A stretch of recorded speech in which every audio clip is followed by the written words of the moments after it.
Hey, this is Simon Scriver. And this is Nikki Bell. We are running a virtual fundraising conference on November 19th. It's called Fundraising Everywhere, and you can find it at fundraisingeverywhere.com. There's some amazing speakers that we've got lined up for you. We've got some names on there that you will be familiar with and some speakers that you may not have heard before, but all of them will be sharing amazing fundraising methods that are proven to work, and they will be teaching us how to do that in our own charities. We've tried to make it really affordable for all organizations, but for small charities, it is completely free. So go look at it at fundraisingeverywhere.com. Register now. Join us. It will be accessible, it will be affordable, and it is amazing. Yes. You're listening to Simon Scriver's Amazingly Ultimate Fundraising Superstar podcast, talking all things fundraising, charities, nonprofits, and more.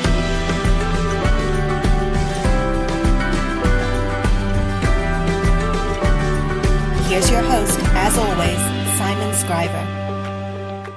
I'm sure, like me, you've read or seen plenty of articles about behavioral economics, or you've seen things about behavioral economics mentioned online. And you, like me, maybe pretend to understand what it means, or, try and take some of the bits of facts to pass on. But at the end of the day, do we really know anything about it? And the truth is, I certainly don't. So I've invited my guest on today to talk about it because she is an expert in behavioral economics, supposedly. And her name is Dana Segal. Dana, hello. Hello, Simon. How are you? Yeah, I'm okay. How are you today? I'm really good. I'm chuffed to be on your podcast, which I listen to on a weekly basis. That's very kind of you. Awesome. Well, nice I'm chuffed that you finally made it on because you're a hard woman to get.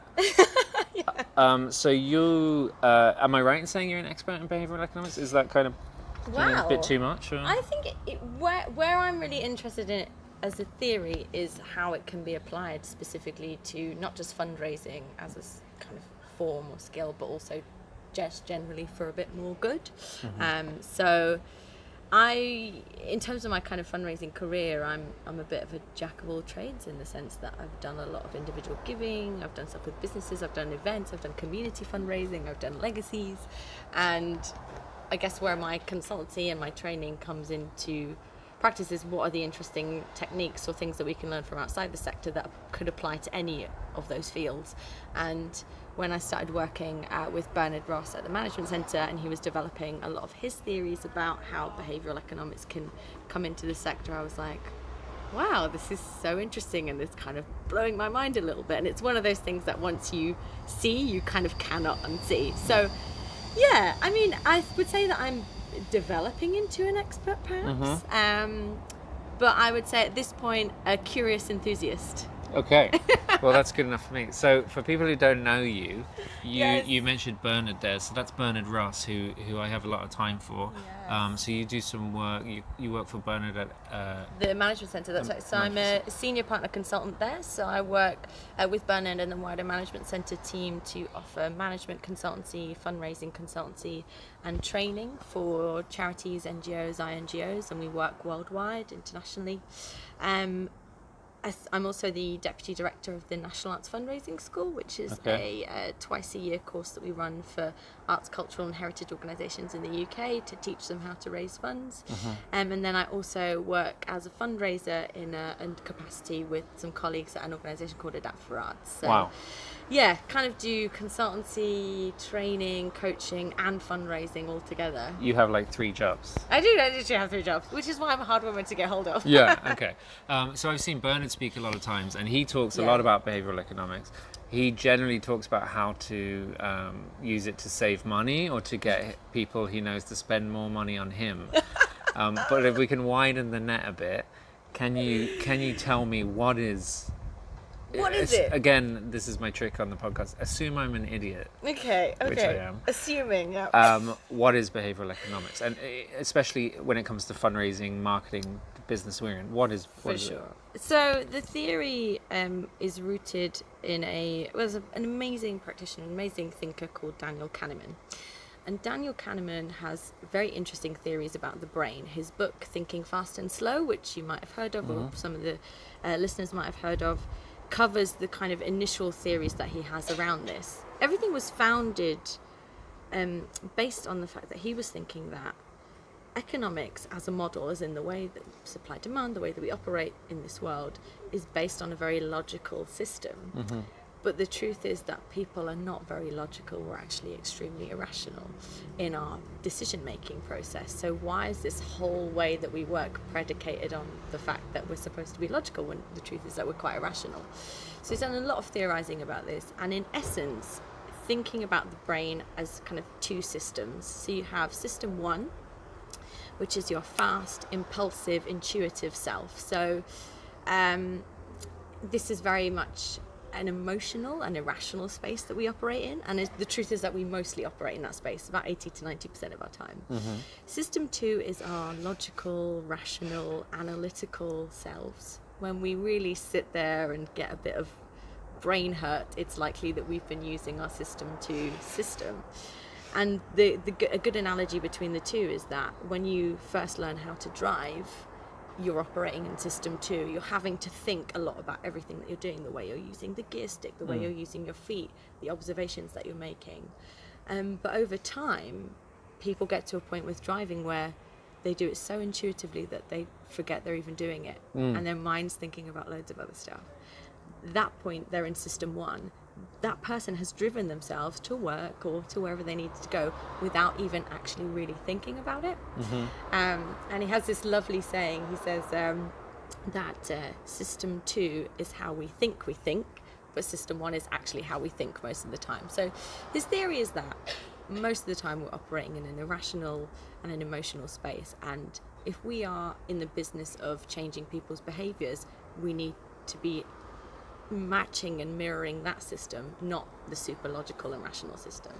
So, because we all would like to think we're logical and we're making logical decisions, Precisely. but we hear it in fundraising a lot, like people make donations emotionally. I know Bernard has kind of pulled up on that phrase. I've heard him pull people up on that phrase before, but it is that system one. That's where a lot of our donor decisions come from. Absolutely, and we're not necessarily doing enough to satisfy that or to meet that. So you know, I mean, a lot of the time us fundraisers, we're suckers for statistics, facts, impact figures, things like that, and we sometimes we're convinced that that's the things that they want to hear. But actually what that tends to do is pull someone away from their kind of emotional space into a more rational, logical space. So even just small things like that can have a real effect. And what happens is that, so if that's the theory behind behavioral economics, it means that we need to understand the way that our brain works and the shortcuts that it makes in order to make quick and irrational decisions. So they're called heuristics. That's the name for them. But basically think of them as like neural shortcuts in your mind. You can't see this, but Dan is looking at me like I'm a child.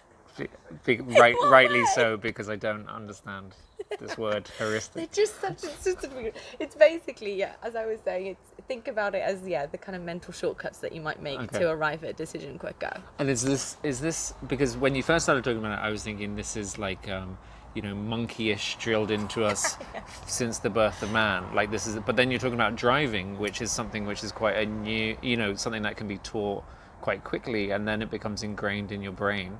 So how is this developing? Is this in us from birth, or is it? Yeah, I mean, so much of it is also connected to evolutionary psychology. Oh my God. In terms of, so look at you, no dummies at all. So much of it is connected to evolutionary psychology, and the more that we're learning about the way that we behaved not that long ago, when actually the world has developed so rapidly, whereas actually our minds and the way that we think and the way that we process and make decisions hasn't, we tend to fall back on our kind of basic evolutionary psychology a lot. So an example of that, an example heuristic, an example mental shortcut is social proof. So when somebody else or a group of people approve something, we tend to go with the crowd. The reason that we do that is because back in the day, we didn't want to be isolated from our, tribes. Yeah. So there are amazing experiments that you can find out about online where they have primed a room of people to deliberately say the wrong answer just to test whether someone will go along with the wrong answer or not, even though they obviously know and logically know that it's the wrong answer. And so many more times than not, people just agree with the room rather than trust their own instincts about what is the right answer. And the reason for that is because the power of going against the crowd and against the community is so much stronger than just being right or being logical. Because a few thousand years ago, they would have been bludgeoned with a bone. Absolutely. So it's a survival or thing? other apparatus, I'm Or not other sure. apparatus. But yeah, something along those lines. So it's partly a survival instinct, which is, and what I find interesting about that is that you talk to a lot of fundraisers and they understand the power of peer pressure, they understand the power of kind of social norming, but they wouldn't necessarily identify that as a heuristic or connected to behavioral science or decision science. So it's those crossovers that I find really fascinating when they match with theories that we've made about fundraising, but also times where they completely clash or go against what we think is right in fundraising as well. I'm curious about that stuff that we think is right. Yeah. Any examples that come to mind? Yeah, so another heuristic that I often think about when it comes to fundraising is one that's called the paradox of choice. So when we're presented with more options, although we think we want more options, the truth is we're less likely to make a decision. So actually, when we're presented with fewer options, we make better decisions. So, you know, I'm thinking, for example, if you're on a website and you give someone 5 different donation options or different levels, that's actually more debilitating than if you just told them 1 or 2. But actually, a lot of fundraisers say, oh no, but you need to show choice, you need to show range of donations, you need to have lots of choices. We need to give the for donor people. whatever they want, we need to be completely flexible. But the truth is, when you look at the way that they've behaved, that's not actually gone in their favour. So that's one where actually, if you question it and you look at decision science or behavioural economics rather than, I guess, quote unquote traditional fundraising theory, that's where that clashes. So is that coming from, I mean, I keep thinking of this phrase we talk about in fundraising, whereas you're not your target audience. And so we're like, as fundraisers, you know, we do have the time to sit behind our computer for 40 hours, 50 hours a week. Think about this. Do we kind of cross into that logical brain where we've got to the point where we're trying to be rational about it, but we're forgetting that the donor is someone who's making this decision quite fleetingly? They're not like us. Like, they're real people. Yeah, exactly. As opposed to us kind of, Us weird fundraising data-y, nerdy fundraising people. It's an interesting one because there are even implications within this to your working environment, in the sense that, like, there may be elements of biases or heuristics that are playing out that even affect the way that you work and make decisions at work. So I don't know, it's one of those things that's like the Matrix. Like, once you start to kind of peel back the layers of understanding about all these different heuristics and biases that we live with, you kind of can't unsee it after that, and everything could be the result of or the catalyst of a particular behavior. So it's a strange space, but I would say generally, I mean, that kind of, it's one of Bernard Ross's famous phrases, isn't it? I'm not the target market. That reminder that no, we are not our donors.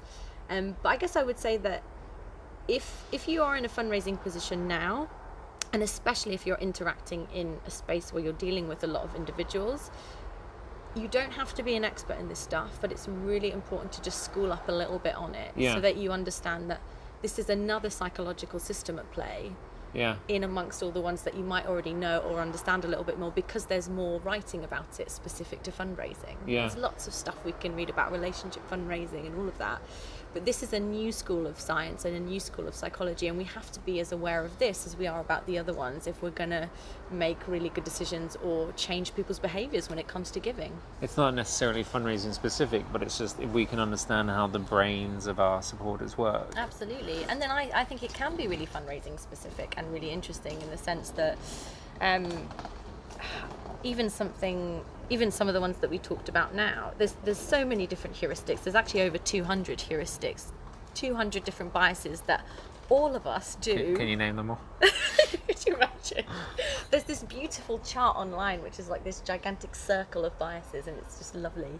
Now, I can't name them all, but I can definitely name a few that I think are the most interesting favorite? or relevant. I've definitely got favorites. I'm also thinking about the ones that are the most like random or funny. So like, give me an example, because I'm struggling with this heuristic. one of my favorites is the rhyme as reason effect. Okay. So basically, if a sentence rhymes, we're more likely to believe that it's true. Okay. That's just a weird thing that we all do for some reason, even though it doesn't make sense. Like an apple a day keeps the doctor away. Precisely, exactly that. A really famous one is from the O.J. Simpson trial. Yeah. If it doesn't fit, then you must acquit. And they made the decision to not. Yeah. So was, you know what I mean? You So think it's he really was guilty? Let's not get into this. Okay. But yeah. So rhyme as reason is a really interesting one. I was trying to think of what like a fundraising one would be for that. Yeah, I mean, we don't really use rhyme in fundraising because it seems naff. It doesn't. But actually, I wonder, like, wouldn't that be an Yeah. amazing and interesting experiment? yeah, I bet there is one. I was trying to think about if somebody was working for a wildlife conservation charity, or maybe a charity that's looking after bees. And I was like, if you want the honey, give us some money. Or so, I don't know. I was just like, Yeah. I'll have an example one, but no, Yeah. I didn't come up with a good one in time for our Yeah, podcast there must chat. be some out there. I'll find it. I'll find it. Exactly.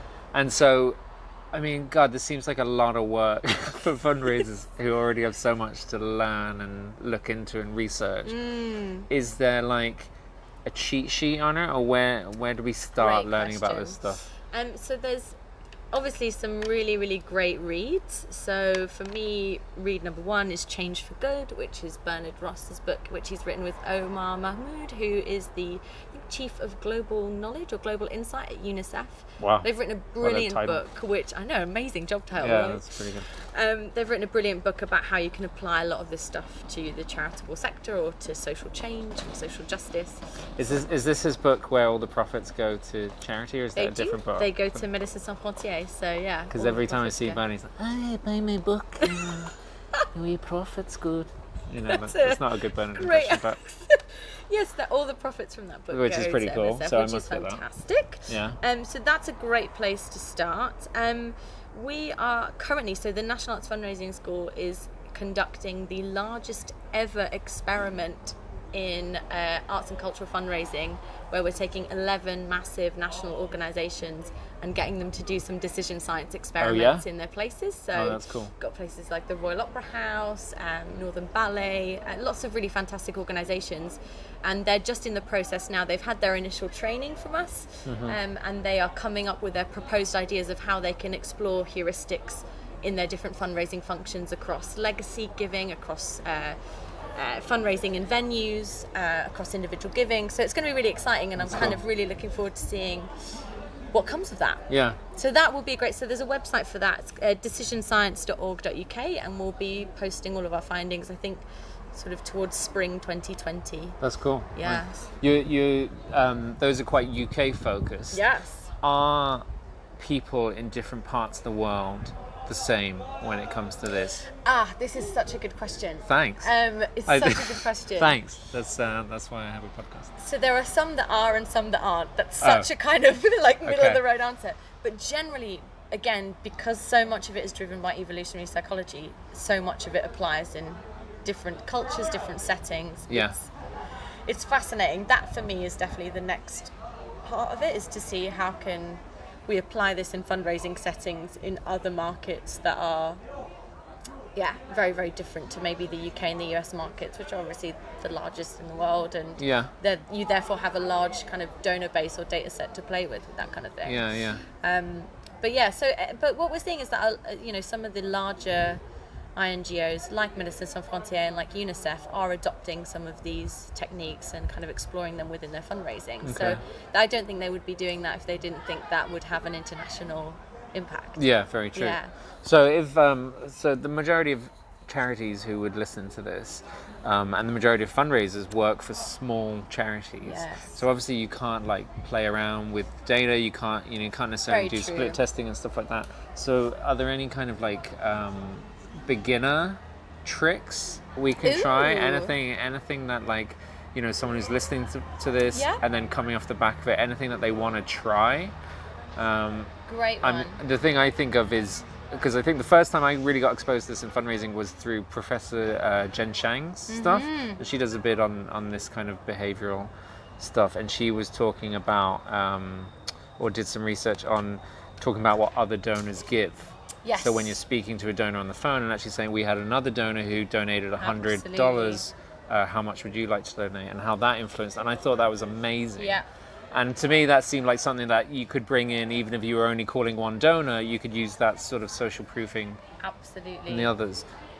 So if I'm just in a non-profit tomorrow, Any other things that jump out at you that you think? I don't mean to put you on the spot. No, that's fine. I was just thinking about that actually. So there's a couple of other heuristics that I think are super relevant to fundraising, and I've been thinking a lot about, and I'll be talking in a bit more detail about at the Fundraising Everywhere conference. Oh, wow. Actually, I keep forgetting to do a little commercial in a minute, so we'll just take a break to say that Dana is going to be speaking at Fundraising Everywhere. Go get your tickets at fundraisingeverywhere.com.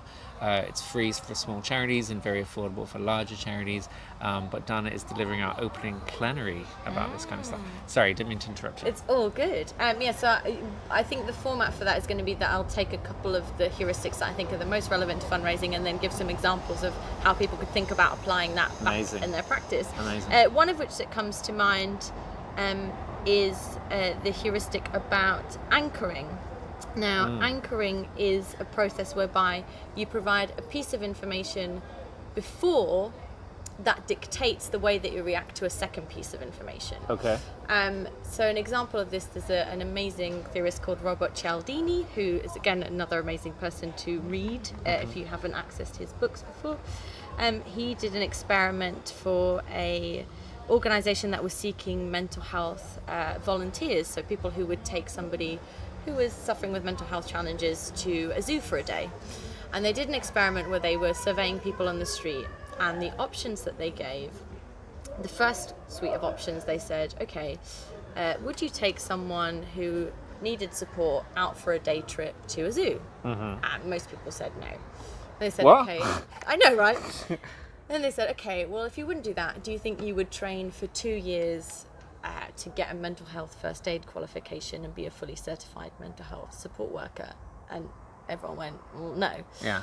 What happens when you flip that? So you asked first and you said, would you like to study for 2 years to become a qualified support worker? People said no. They said, okay, well, if you won't do that, do you think you could take someone out for a day to the zoo? Yeah. And actually more people said, yeah, okay. And the reason that they did that is because suddenly the frame around it, the anchor was something much more difficult, something much more unachievable. But then when they were presented with a second kind of lighter, better, more realistic offer, they just went, okay, fine. So it affected the way that they made the decisions, even though they're the two same questions, asked in exactly the same way to kind of same samples and types of people. Yeah. That's interesting in a fundraising context. And I remember when I presented that as an example at the Change for Good seminar that we did last year, the head of fundraising for MSF UK came up to me after the talk and he said, that really helped me understand why we had such a successful DM campaign. What we did is we wrote out to doctors and we said, would you consider being a doctor in the field? If not, would you consider donating to a doctor in the field? Yeah. And what happened is they anchored to those people, you know, the idea of leaving your family, your loved ones, going out there, you know, doing that thing. Yeah.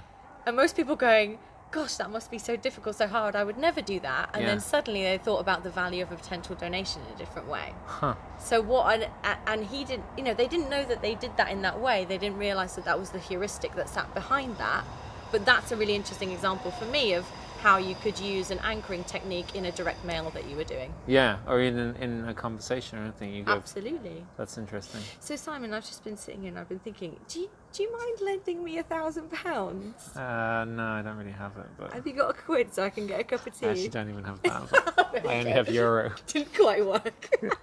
But yeah, no, that's a good point. Yeah. Are people just like idiots, or is it like, are we really easy to manipulate and really easy to like, we seem to make a lot of stupid decisions? Well, it's interesting, and when you think about how behavioural economics and decision science has made such an impact in the commercial world, as in, you know, everything that drives the way that Uber, Spotify, I mean Amazon create the way and the functionality behind their platforms and their softwares, so much of it is driven by decision science. So it does feel a bit odd when you suddenly think, wow, there are small tweaks and changes and things that can happen that can suddenly affect or change the behaviours of loads of people. When that's done to a negative effect, i.e. just to make Jeff Bezos some more money, you kind of go, oh, that feels a bit wrong, which is why I think we're so keen to just see the people who are doing good use it. Are we idiots? Not really. We're just driven by our heart more than we give ourselves credit for, and also we're just a bit lazy. We don't want to think too much. That's our issue. So any process that eases that thought for us, we take advantage of, because it's a relief for our brains. Yeah. So it's not that we're idiots, it's just that we're naturally lazy and we don't want to use up too much of our energy. Again, that's connected back to an evolutionary psychology time where we only have the energy that we have and we need to survive out in the wilderness. So we had to kind of conserve our energy. Before the dinosaurs come. Exactly. Something Before like that. Yeah. Okay. Yeah, we'll see. Okay, this is really interesting, and there's obviously a lot we could go into, but I'm going to leave it there because firstly, I don't want any spoilers for Fundraising Everywhere, because you're going to be doing the opening. But obviously, there's a lot more to talk about on this another time, perhaps. Absolutely. So if people want to follow you and understand this stuff that we're talking about, where is the best place for them to find you? Wow, best place. So I would definitely say check out the decisionscience.org.uk website. My Twitter handle is Dana K. Segal. And I can be found generally on Management Centre websites and the National Arts Fundraising School website. You do a bit of blogging, don't you? You do a bit of do speaking. A bit of blogging, and bit of speaking. Speaking? Not today, apparently. Yeah. I do a bit of speaking. I'm trying to think, apart from Fundraising Everywhere, I'm not sure I've got any big conferences coming up, and I'm doing a fair bit of work kind of internationally and stuff, so I'll be around, but I'm always online. And I do a lot of blogging from the National Arts Fundraising School side, and no doubt there'll be lots of stuff that we're producing off the back of this amazing experiment that we're doing as well. But people should definitely reach out to you if they want to use this mumbo jumbo to manipulate people. What a beautiful summary. If you're interested to know the latest thinking about why people behave the way they do, reach out. And I'm sure there's things that we can kind of help you figure out and decide, and lots of case studies and lots of examples. We're really building the suite of stuff to draw on, and it comes back to social proof and social norming, as in the more charities and NGOs and INGOs we support to do this work, the more will come on board to realise that they need to do it as well. So, That's cool. All right. Well, thank you very much for coming on. Let's speak again after Fundraising Everywhere, and we can cover the stuff that you don't cover at that. Awesome. But thanks for making time for me. Thank you. So good to see you. Thanks for having me. Thank you. You've been listening to Simon Scriver's Amazingly Ultimate Fundraising Superstar podcast. Don't forget to subscribe and head over to changefundraising.com to learn more or get in touch with Simon. Or don't. Whatever. You're big enough to make your own decisions. Hey, this is Simon Scriver. And this is Nikki Bell. We are running a virtual fundraising conference on November 19th. It's called Fundraising Everywhere, and you can find it at fundraisingeverywhere.com. There's some amazing speakers that we've got lined up for you. We've got some names on there that you will be familiar with, and some speakers that you may not have heard before, but all of them will be sharing amazing fundraising methods that are proven to work, and they will be teaching us how to do that in our own charities. We've tried to make it really affordable for all organizations, but for small charities, it is completely free. So go look at it at fundraisingeverywhere.com. Register now. Join us. It will be accessible. It will be affordable, and it is amazing. Yes.